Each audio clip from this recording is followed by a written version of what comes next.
என்னடா உங்க ரெண்டு பேருக்குள்ள ஏதாவது சண்டையா? அது அவன்கிட்டே கேளு. என்னடா உங்க ரெண்டு பேருக்குள்ள ஏதாவது சண்டையா? அது அவங்ககிட்ட கேள்றா. ரெண்டு செருப்பாலே அடிப்பேன் ரெண்டு பேரையும். என்ன பிரச்சனைன்னு சொல்லுங்கடா. மச்சான் அவாய்ட் பண்றான்டா, என்ன பொண்ணு மாதிரி பண்றான்டா. யாரு? நான் போனடா. ஒரு நிமிஷம் இரு. அண்ணன் வந்துக்கிறேன்ல, நான் பேசி தீர்த்து வைக்கிறேன். என்னன்னு டீட்டெயிலா சொல்றா. மச்சான் அன்னைக்கு அவன் என் வீட்டுக்கு வந்தான், போனை மறந்து வச்சுட்டு போயிட்டான். அவன் போன் அவன் கிட்ட குடுக்கணுமா வேணாவா? அதுக்குதான் 10 தடவை கால் பண்றேன், எடுக்க மாட்டான்டா. நீ நம்ப மாட்ட, நீ வேணா போனை பாரு எத்தனை தடவை கால் பண்றேன்னு. என்னடா பேசுற? அவன் எப்படா எடுக்க முடியும்? ஓ உன் ஃப்ரெண்டு தானே அவன், அவனுக்கு தான்டா சப்போர்ட் பண்ணுவேன். இதுக்கு தான்டா எங்கெல்லாம் வரதே இல்ல. டேய் ராஜே, உனக்கு புரியுதுல்ல, அவன் பைத்தியம் தெரியுதுல்ல. மச்சான் புரிஞ்சுக்க மாட்டான்டா அவன். போன் சைலண்ட் இருந்துடா, போன் சவுண்ட்ல தான் எடுத்துக்க மாட்டேன். போன் சைலண்ட்ல இருந்ததான் பிரச்சனை, சவுண்ட்ல இருந்தா எடுத்துட்டு இருப்ப.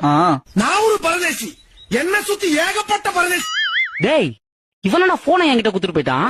இரு, யாருடா கால் பண்ற? அவனுக்குதான் போனை குத்துட்டு போயிட்டான்ல. மறக்காம சர்ப்ரைஸ் பண்ணுங்க. தேங்க்யூ.